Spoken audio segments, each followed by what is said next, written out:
atau dia bilang kamu begini-begini, maafkan.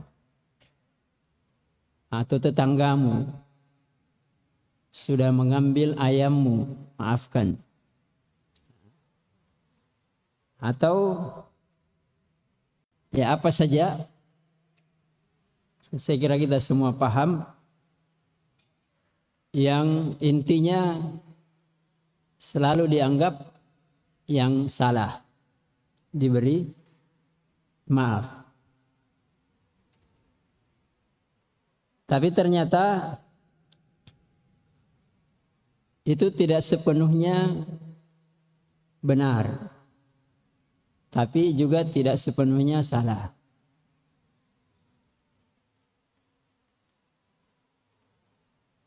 Khudhil afwa, ambillah maaf. Karena manusia itu dua macam.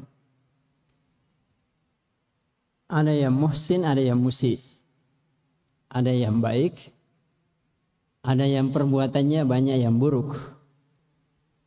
Maka ketika Al-Quran memerintahkan nabinya ambil maaf dari semuanya. Karena kita ini disuruh berakhlak bukan kepada orang yang tertentu saja, tapi semua orang. Karena agama ini rahmatan lil alamin. Maka kita disuruh mengambil atau memberi maaf pada semua golongan manusia.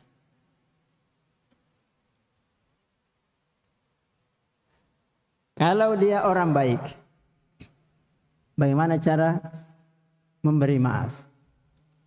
Atau mengambil maaf? Atau memberikan maaf? Kata para ulama, berikanlah maaf kepada orang yang baik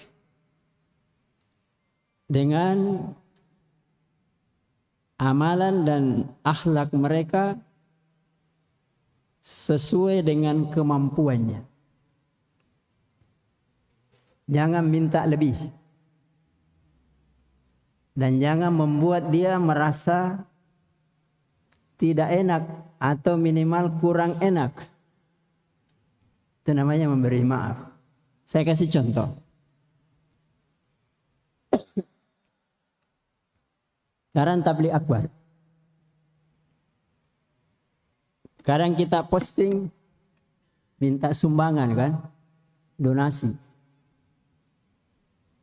Kadang kita datangi orang-orang kaya atau yang dianggap kaya. Karena banyak orang dianggap kaya, padahal sebenarnya tidak kaya. Didatangi. Ya sudah dikasih macam-macam presentasi begini, acaranya begini, mengundang begini. Sekian ribu orang datang, butuh ini, butuh ini. Oh iya. Dikasih sumbangan. Karena kita menganggap dia orang kaya, orang baik, selama ini juga baik. Dikasih kita misalnya 500.000. Misalnya ya. Kadang dalam benak kita menggerutu. Wih, dia punya mobil, pengusaha. Kenapa sih kamu meninjau? Kenapa cuma 500.000 dikasih? Ya, maka agama kita mengatakan khudhil afwa. Ya, perlakukan manusia, kasih maaf. Ya begitulah akhlaknya dia, cuma bisa menyumbang 500.000. Alhamdulillah. Jangan ditelepon lagi. Tidak kurang banyak ini Pak. Atau datang lagi. Ini kenapa terlalu sedikit? Nanti dia merasa tidak enak. Atau apalagi bukan kurang enak, tidak enak. Maka dia keluarkan misalnya 2 juta atau 5 juta bahkan mungkin lebih. Tapi hatinya tidak enak. 10 juta, 5 juta dengan hati tidak enak. Itu tidak berkah. Paham? Daripada 500.000 tapi hatinya penuh dengan keceriaan. Dia merasa saya juga ikut berpartisipasi, saya juga membantu, saya juga begini dan begini. Itu namanya khudil afwa. Diperlakukan orang sesuai dengan akhlaknya dan amalnya. Dan ini berlaku pada semua golongan. Kita sakit, ada sahabat kita yang dekat, selama ini dekat, baik sama kita. Ketika kita sakit, dia tidak menjenguk, maka kita tidak enak dalam hati. Wah, orang yang paling saya harapkan menjenguk saya kok tidak datang. Allah mengajarkan nabinya dan tentu juga kepada kita, khudil afwa. Begitulah dia. Mungkin ada kesibukannya, mungkin ada masalahnya. Banyak sekali kemungkinan yang kita tidak tahu. Maka khudil afwa. Tidak usah baper, sehingga nanti stres. Tapi maafkan saja. Mungkin hari ini saya sakit, dia tidak datang, tapi dia doakan saya. Ya kita kan tidak tahu. Atau nanti sakit berikutnya. Ya sakit kan berulang-ulang ya. Sebagaimana sembuh juga berulang-ulang. Ya mungkin berikutnya baru dia datang. Jadi akhlak yang mulia itu membuat hati menjadi bersih. Jadi diambil maaf. Kita datang melamar. Kita sudah merasa pasti diterima. Sudah siapkan uangnya. Bawa orang-orang yang pintar nego. Pintar lobi-lobi. Ya. Ternyata tidak diterima. Ya khudil afwa. Jangan bilang kurang ajar. Saya ustadz, masa anakku tidak diterima? Misalnya ya, saya juga punya uang. Apa yang dia pandang sama saya? Ya, orang yang punya pandangan beda-beda. Punya pertimbangan macam-macam. Punya ya banyak hal. Maka kalimatnya cuma ringkas saja. Khudil afwa. Ambillah maaf, selesai. Tidak diterima si fulan, cari si fulan yang lain. Orang bilang dunia tidak selebar daun kelor. Kenapa ketika terjadi pada kita seakan-akan itu daun kelor? Jadi khudil afwa, dunia ini luas. Hati ini walaupun kecil, tapi dibuat luas. Khudil afwa. Kalau guru, ya, kita punya guru, dianggap hebat, hafalannya dianggap hebat, ya macam-macam. Kadang-kadang kita sebagai murid, kadang muncul hal-hal yang kurang enak dalam hati kita. Kenapa guru saya begini? Padahal dia guru akidah. Padahal dia guru ini, guru ini. Kenapa begini? Ada hal-hal yang kadang kita tidak serek dengannya. Ya maka Allah perintahkan khudil afwa. Itulah guruku dengan segala kelebihan dan kekurangannya. Ada kekurangannya, kita yang tutupi. Jangan dipaksakan harus begini dan begini. Ya sama juga kalau terbalik. Kita punya murid. Kadang digadang-gadang sebagai pelanjut. Tapi lain yang dia cita-citakan. Dulu rajin menghafal, sudah hafal begini, sudah tahu baca kitab, tiba-tiba jadi pedagang. Ya enggak apa-apa pedagang yang hafal Quran. Pedagang yang bisa baca kitab. Khudil afwa. Kalau kita tidak beri maaf, kita menyusahkan dia dan mungkin kita lebih susah. Dipikir terus, dicerita terus. Weh, dulu santriku itu begini-begini, tapi menyesal, seandainya bilang menyesal. Kebaikan itu tidak boleh menyesal. Kebaikan tidak boleh menyesal. Karena kalau menyesal bisa kurang kebaikannya, bisa habis pahalanya. Ya alhamdulillah saya ajari kebaikan. Hasilnya kan di tangan Allah, bukan di tangan kita. Karena itu ayat ini luar biasa ya. Khudil afwa. Beri maaf. Begitulah guru saya, begitulah santri saya. Begitulah pejabat saya. Tidak ada pejabat. Kemampuannya cuma segitu. Tidak usah dicerita begini. Kalau kita bisa mampu memberi nasihat, masukan, berikan nasihat dan masukan. Taib. Kalau yang kedua, kalau dia musik banyak berbuat jelek, ya tentu lebih-lebih diberi maaf.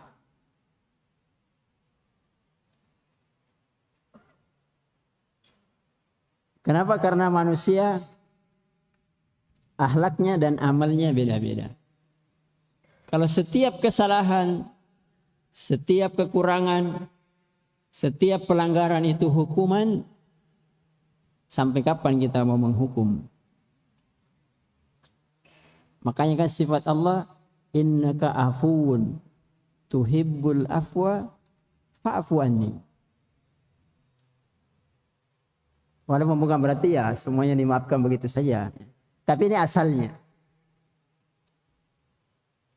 Kita kan juga banyak salah.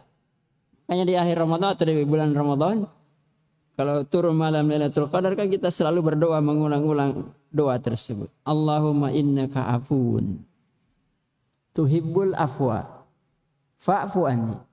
Ya Allah, Engkau Maha Pemaaf, menyenangi maaf, mencintai maaf. Maka maafkanlah saya karena saya ini hamba-Mu banyak dosa dan kesalahan. Taib. Karena itu orang yang pemaaf adalah orang yang tidak punya musuh.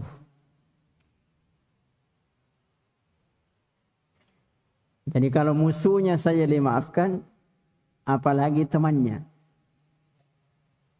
apalagi sahabatnya, ya kan? Apalagi ada yang lebih dari sahabat? Ada yang bisa jawab? Ada yang lebih dari sahabat? Ya, istri. Oh maaf, anak muda ya. Karena itu dibahasakan dalam Al-Quran, was-sahibu bil-jam. Istri itu sahabat, tapi sahabat yang berada selalu di samping. Kalau sahabat yang lain, sahabat kita biar bagaimana akrabnya, tidak selalu berada di samping kita. Kalau istri, ya lebih daripada itu. Jadi maafkan dia. Jangan selalu mengukur sesuatu itu semuanya seperti tukang audit. Kalau dikasih uang 1 juta, nanti jumlahnya harus 1 juta. Kalau kurang berarti ada kesalahan. Ya tidak. Karena akhlak itu sebagaimana tadi saya sebutkan di akhir muhadharah, itu interaksi. Pasti ada kelebihan dan kekurangannya, tidak ada yang pas. 6. Jadi Allah Azza wa Jalla memerintahkan kepada nabinya khudil afwa. Karena itu Rasulullah sallallahu alaihi wasallam ketika memberikan wasiat kepada Mu'ad ibnu Jabal dan juga Abu Dzar radhiyallahu taala anhuma, Nabi berpesan dengan 3 wasiat. Di sini sering kita dengar. Ittaqillaha haitsu ma kunta. Wattabi'is sayyi'ata al-hasanata tamhuha. Wa khaliqin nasa bi khuluqin hasanin. Syahidnya di sini Mu'ad diutus ke Yaman sebagai mualliman, mufaqqihan, qadiyan. 3 tugas besar. Dia sebagai pengajar, dia sebagai pemberi fatwa, ahli fikih. Kemudian yang ketiga dia sebagai qadi. Qadi ya selalu memutuskan masalah. Karena memang dibawakan kepadanya masalah. Hakim. Bukan hakim namanya kalau tidak dibawakan masalah. Ketiga-tiganya ini, profesinya ini, itu semuanya mengharuskan dia berinteraksi dengan manusia. Ya tidak mungkin kalau pengajar mengajar batu, patung-patung, tidak mungkin. Atau kalau dia pemberi fatwa, tidak mungkin memberi fatwa bukan kepada manusia. Apalagi kalau dia memutuskan masalah, manusia datang bertengkar, bermasalah, diputuskan. Maka wasiatnya setelah takwa kepada Allah, hak-haknya Allah, kemudian hak-hak pribadinya, ikuti kejelekan dengan kebaikan supaya terhapus kejelekan itu. Kemudian diulang yang ketiga, khaliqin nasa bi khuluqin hasan. Pergaulilah manusia dengan akhlak yang baik. Seakan-akan Rasulullah sallallahu alaihi wasallam ingin menjelaskan bahwa akhlak yang mulia itu bagian dari ketakwaan. Tetapi karena sering dilupakan oleh sebagian manusia, maka diulang. Disebutkan secara khusus. Ya, disebutkan secara khusus. Padahal akhlak yang mulia bagian dari takwa kepada Allah. Akmalul mu'minina imanan ahsanuhum khuluqan. Orang mukmin yang paling sempurna imannya, yang paling baik akhlaknya. Karena sebagian manusia menyangka bahwa orang yang paling takwa itu yang paling banyak salat, yang paling banyak mengajinya, yang paling banyak puasanya, yang paling banyak sedekahnya. Padahal itu hak-haknya Allah. Khaliqin nasa bi khuluqin hasan, hak-haknya manusia. Maka orang yang takwa, orang yang menyempurnakan hak-haknya Allah dan hak-haknya manusia. Nah, sekarang kalau ada yang bertanya,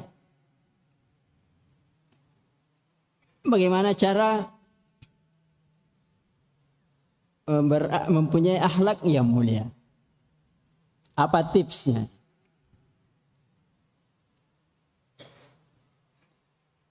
Yang pertama,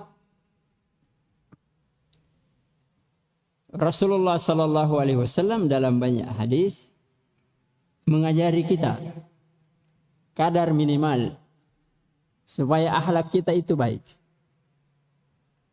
Kadar minimalnya. Nabi ketika ada orang yang datang dengan berbagai macam persoalan, Nabi paling banyak memberi nasihat dengan kalimat la, jangan. La taghdab. Jangan marah.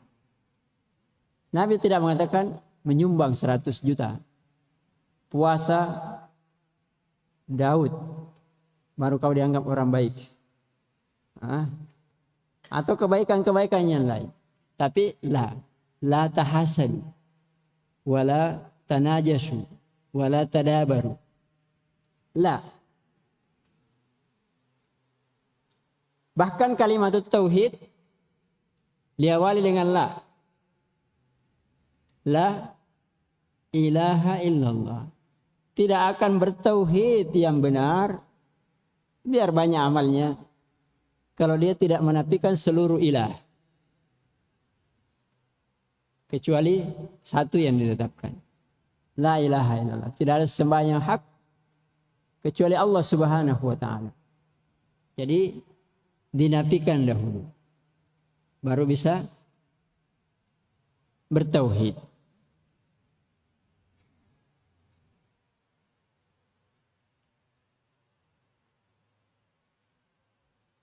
Jadi kalimatnya la, jangan.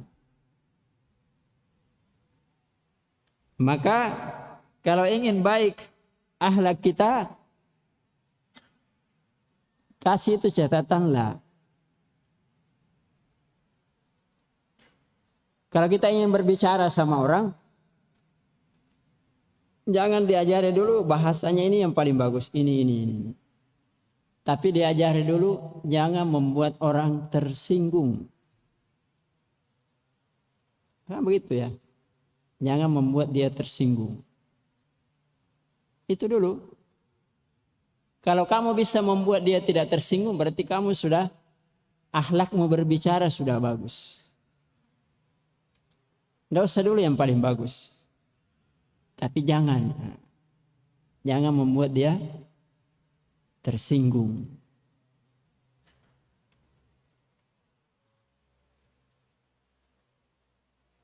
Dahulu kalau orang tua kita,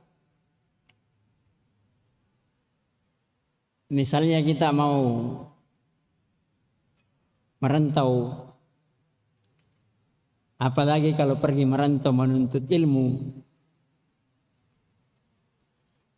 kalimatnya singkat saja. Orang tua kita tidak akan berpesan, jadilah kamu yang terbaik. Jadilah kamu hafal ini, hafal ini, hafal ini. Karena kadang yang disuruh hafal itu juga tidak tahu.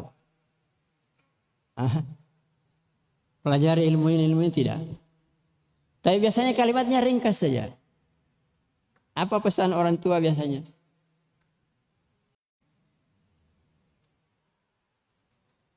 Jangan bikin malu kampung di sini. Kalimat la.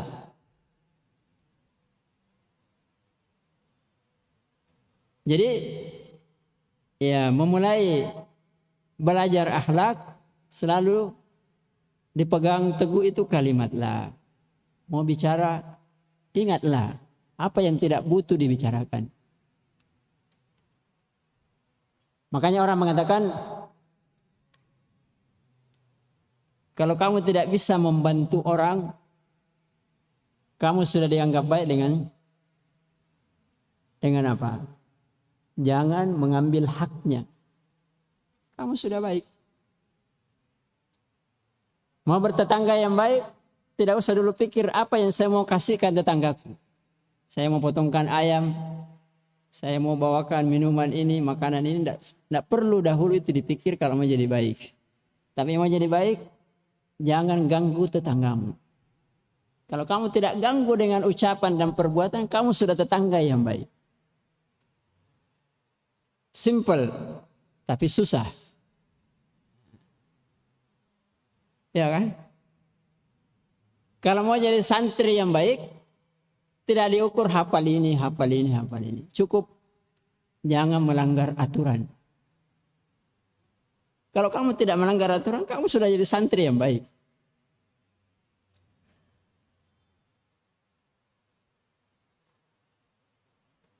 Jangan datang terlambat.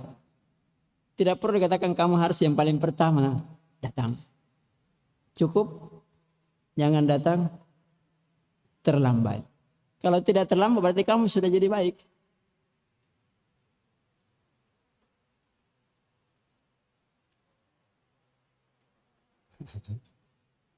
Ya, enggak apa-apa. Sampai di mana tadi? Yang kemudian yang kedua, pembiasaan. Ya, pembiasaan. Karena beda akhlak dengan takhalluk. Akhlak itu muncul setelah takhalluk. Akhlak itu muncul setelah pembiasaan. Ala bisa karena biasa. Karena itu kita disuruh di rumah di mana saja membiasakan hal-hal yang baik. Dalam apa saja, urusan apa saja. Kalau mau makan, jangan makan tidak pakai baju. Kalau itu dibiasakan, anak kita kalau besar tidak mau makan kalau tidak pakai baju. Jangan seperti orang sekarang. Makan bawa piringnya keluar rumah tidak pakai baju. Ya, mungkin tidak berdosa tapi secara akhlak yang mulia dianggap dia tidak punya akhlak. Orang tua kita dulu berpesan kalau pergi ke rumah orang, kalau masuk rumah orang jangan nengok sembarang. Hah? Masuk rumahnya orang ya sesuai kadarnya saja. Kenapa sekarang banyak masalah? Masuk rumah orang semua dilihat. Dilihat itu jadi bahan cerita. Nah, banyak cerita itu akhlak yang buruk. Bukan akhlak yang baik. Orang mengatakan man kasura kalamuhu kasura khata'uhu. Nah, siapa yang banyak bicaranya banyak salahnya. Lihat lampu dikira apa? Salah paham. Macam-macam ya. Ya. Orang tua kita berpesan jangan bermalam di rumahnya orang. Kecuali betul-betul penting. Itu akhlak yang mulia. Apalagi jangan makan di rumah orang. Kalau orang tua saya dulu sering bilang jangan makan di rumah orang nanti kamu dijual. Iya betul. Bukan dijual kayak budak. Ya. Dijual maksudnya dicerita. Wah itu si pulang anaknya datang di rumah habiskan makanan ini habiskan. Itu namanya dijual. Artinya dijual harga diri kita. Kalau orang Bugis Makassar kan punya siri.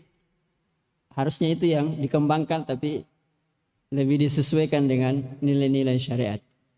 Ya jangan suka makan. Anak kita diajari, nah kalau ada temanmu jangan suka minta makanannya.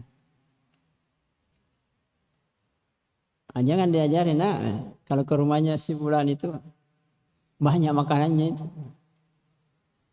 Ya diajari jangan minta. Dan sebaliknya, kalau ada temanmu kamu punya makanan, kasih. Jangan jadi pelit, jangan jadi kikir. Itu akhlak. Ya. Jadi diperlakukan orangnya. Kembali tadi karena waktu terbatas. Khudhil afwa wa amr bil ma'ruf. Ajarkan kebaikan. Wa arid anil jahilin. Dan berpaling dari orang-orang yang jahil. Kalau orang sudah dimaafkan, kemudian diajari kebaikan, tidak paham berarti dia orang yang jahil. Baru kita diperintahkan berpaling. Bukan memusuhi. Karena kalau konsep akhlak, orang itu tidak dimusuhi. Tapi dibenci perbuatannya yang salah. Bukan orangnya yang dibenci. Lihat. anaknya Nabi Nuh alaihi salatu wassalam. Ketika diajak bapaknya supaya selamat dari banjir, masih masih pegang teguh saya akan selamat, saya ke bukit, ya asimuni minal dan seterusnya.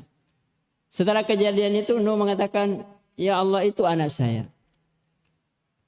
Apa jawaban Allah? Itu bukan anakmu. Kenapa bukan anakmu? Innahu amalun ghairu sholih. Jadi bukan berarti Allah mengatakan bukan anak kandungmu, bukan.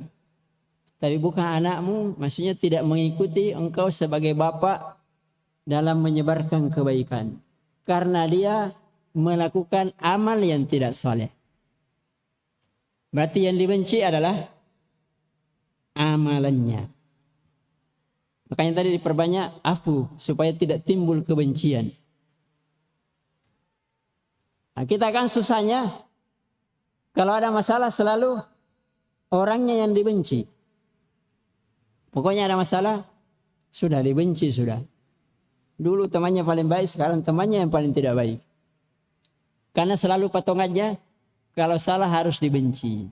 Padahal harusnya yang dibenci itu adalah kesalahannya, bukan orangnya. Karena bisa saja besok berubah lagi jadi baik. Dan itulah manusia. Hari ini begini, besok lain lagi. Ya. Kalau orangnya dibenci, tiba-tiba jadi baik, apa orang bilang? Kemudian sebagai penutup,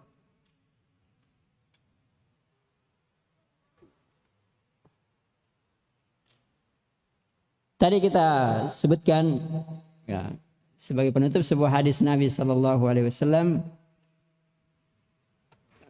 hadis Abu Umamah radhiyallahu ta'ala, Rasulullah SAW bersabda, ana zaimun bi baitin fi a'lal jannah. Saya akan menjamin, kata Rasulullah, sebuah rumah di surga yang paling tinggi. Nabi tempatnya di mana? Surga yang paling tinggi. Jadi Nabi jamin. Siapa yang dijamin Nabi rumahnya di surga yang paling tinggi? Kata Rasulullah SAW, liman hasuna khuluquhu, atau liman hassana khuluquhu, bagi siapa yang bisa memperbaiki akhlaknya. Jadi kalau ingin meraih derajat yang paling tinggi, derajat ahlul Quran. Tadi kan kita belajar ahlul Quran. Karena Nabi kan khuluquhu Al-Quran. Ya. Wa innaka la'ala khuluqin azim. Khuluquhu Al-Quran, derajat yang paling tinggi. Maka berusahalah memperbaiki akhlak. Berakhlaklah dengan akhlak yang mulia. Nah, saya kira itu ya, karena waktu kita terbatas. Mudah-mudahan bermanfaat. Kalau ada kekurangannya mohon dimaafkan. Afa al-afu minkum ya. Begitulah saya ya, mungkin ada hal yang dimaklumi, ada hal yang tidak disukai. Al-afu minkum. Ya, mudah-mudahan Allah Subhanahu wa taala menjadikan apa yang kita dengar ilmu yang bermanfaat, dan kita memohon kepada Allah sebagaimana doa Rasulullah sallallahu alaihi wasallam yang diajarkan kepada Ali bin Abi Thalib kalau salat malam ketika membaca doa iftitah. Nabi sallallahu alaihi wasallam mengajarkan kepadanya, Allahumma hdini li ahsanil akhlaq. Ya Allah, berilah petunjuk kepadaku agar saya bisa menjadi orang yang mempunyai akhlak yang baik. La yahdini ila ahsaniha illa anta. Tidak ada yang bisa memberi akhlak yang baik kepada aku kecuali engkau. Wasrif anni sayyi'aha la yasrifu anni illa anta. Dan ya Allah, jauhkanlah saya dari akhlak yang buruk. Tidak ada yang bisa menjauhkan saya kecuali engkau. Ya, karena itu diulang-ulang doa tersebut. Mudah-mudahan Allah memberikan kepada kita semua akhlak yang baik dan menjauhkan kita dari akhlak yang buruk. Aqulu kama tasma'un. Barakallahu fikum. Sallallahu wasallam ala nabiyyina Muhammad wa ala alihi wa ashabihi wa man tabi'ahum bi ihsan ila yaumil subhana rabbika rabbil izzati amma yasifun wa salamun alal mursalin wa akhiru da'wana alhamdulillahi rabbil alamin. Assalamualaikum warahmatullahi wabarakatuh.